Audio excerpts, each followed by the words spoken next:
એક સરસ મજાનું દ્રષ્ટાંત છે કે માણસને સવરત હોય જેની બાજુ, ભલે ખોટું હોય કે સાચું હોય, પણ ખોટું હોય તો પોતાના સ્વાર્થ માટે પોતાની પ્રતિષ્ઠા કરે કોઈ અને ગુણગાન ગાય તેની કોઈ માણસ બોલે અથવા એની કોઈના પક્ષમાં થઈ જાય.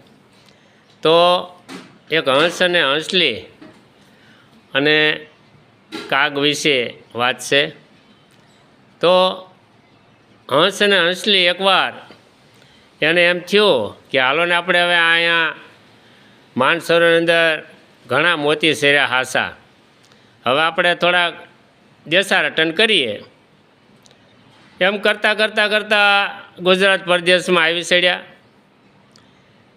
એક ગામ હતું, ત્યાં વડનો પાદર સાંયો સરસ મજાનો, ત્યાં કાગડો પણ બેઠેલો અને હંસે પણ ત્યાં આવી અને ઉતાર્યા કર્યા બંનેએ, હંસને હંસલીએ.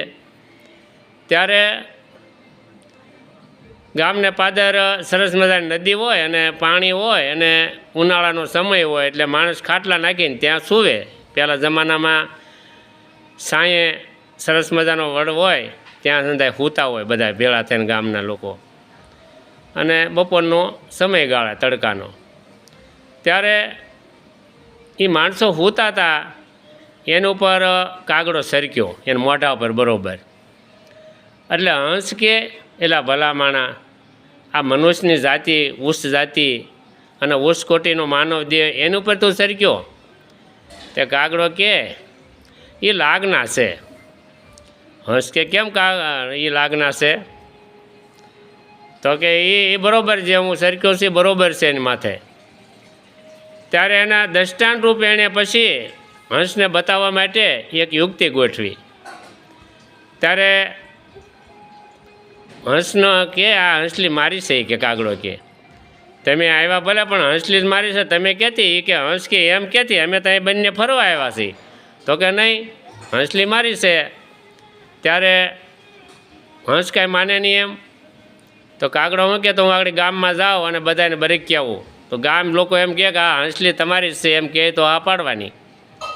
ત્યારે કાગડો ગામમાં ગયો અને બધાને બોલાવ્યા કે ભાઈ મેં તમારા વડવાના હરાજ ખાધા, હું અહીં કાયમ તમારી પાસે રહું છું, તમારા મકાન ઉપર બેહું છું, ડાળી ઉપર બેહું ઝાડની, અને હું તમારી સાથે જ કાયમ હો. તો મારે એક તમારું કામ પડ્યું છે. તો હું બોલો નહીં કાગડાભાઈ.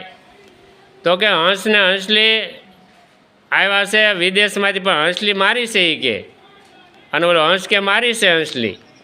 ત્યારે ગામ લોકો બધા ગયા કે હાલો ત્યાં એ વડ હતો ત્યાં ગયા અને પછી કીધું લોકોને, જો આ હંસલી મારી છે ને? હા એ કે હંસલી આ કાગડાભાઈની છે. તમે હંસભાઈ તમે ક્યાંથી કહો મારી છે એમ? આ હંસલી કાગની જ છે અને આ કાગડાભાઈ અમાન્ય કાયમ રહે છે અને હંસલી એની જ છે. ત્યારે હંસ મૂંઝાઈ બેઠો, અરે અમે ક્યાં આવી ચડ્યા, અમે તો આ દુઃખી થઈ જાઓ, આ વિદેશ, અમારી આ ધરતી નહીં, અમારું અહીં કોઈ નહીં, અમારું કોઈ સાક્ષી નહીં. ત્યારે હંસ મૂંઝાઈ ગયો અને ગામ લોકોએ તો ઠેરાઈ દીધું કે હંસલી કાગડાની જ છે. ત્યારે કાગડાએ હંસને કીધું કે જુઓ, હું કહેતો હતો ને કે આ સરક્યા જોગના જ છે આની માથે, કારણ કે નથી હંસલી મારી છતાં મારા પક્ષમાં બોલ્યા. મેં ખાલી એના વખાણ કર્યા ને કે ઓહો મેં તમારા વડવાના હરાજ ખાધા ને હું તમારી સાથે રહું છું, તો મારી કોર બોલે કે તમારી કોર? એ કે સાચી વાત છે. જ્યારે મનુષ્યને કાંઈક પણ સવારત હોય ત્યારે એના પક્ષમાં થઈ જાય અને એની બાજુ જ બોલે, બીજા એને તુષ લાગવા મળે. સત્ય વસ્તુ હોય છતાં એને જૂઠી પાડી અને ઓલ્યા ખોટાની બાજુમાં થઈ જાય. અસ્તુ આ દ્રષ્ટાંત સારું લાગે તો બધાને શેર કરજો અને કોમેન્ટ કરજો.